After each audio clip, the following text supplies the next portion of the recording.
This programme contains strong language from the beginning and throughout. Geordie Shore, way live!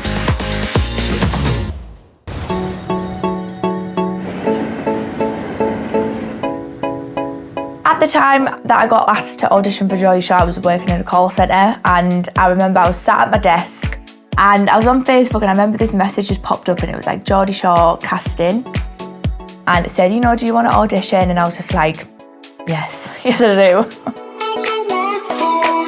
The night before, I was tanning to the max. I made sure I had a brand new dress and I was off and raring to go. I don't know why, but I always seem to attract boys with girlfriends. I work in a call centre. I have students ringing me all day and they're like, where's my money? And I just put them on mute and I'm like, I'm sorry.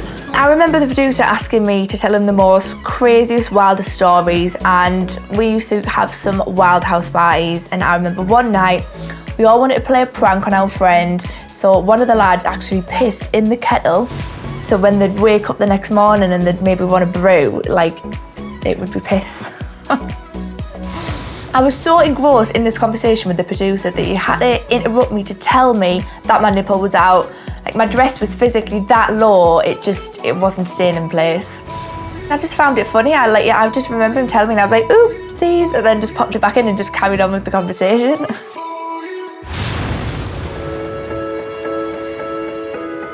To go from that and having that little glimpse of what it could be like, and then the next day you're back in the call centre, I was just like, every day I was like just waiting for the phone to ring. I was like, please, please, just don't keep me waiting any longer.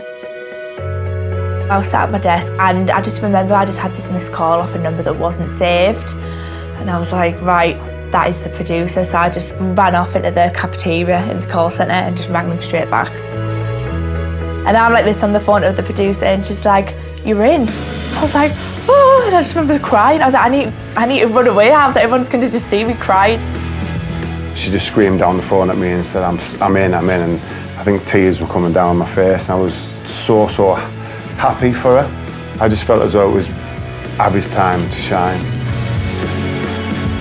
I've always kind of lacked confidence, whether that be in school, college, or the multiple jobs that I had. But when I got Geordie Shore, it was like everything had just changed and I just had this new burst of confidence where I just kind of thought, right, this is what I'm meant to be doing.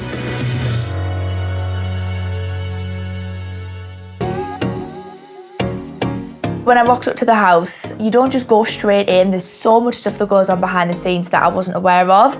And I literally remember getting there, having my full bags checked. You know, there was all these different producers coming in to have conversations with me. There was a sound guy that I'd never even knew was a job coming in, micing me up. And I was just like, what the hell is going on? And then I was just in this room on my own, waiting to go in. And I remember that wait was torture. And then I was in. Hello? Who's that? Hello? The doors opened and the first ones arrived. It's a girl. Hello? Hi. Whoa. I'm Abbie, I'm 19. When I hit the town, it's all about drinking my body weight in vodka and having a cheeky neck on. When Abbie first came into Geordie Shore, she had bright orange skin.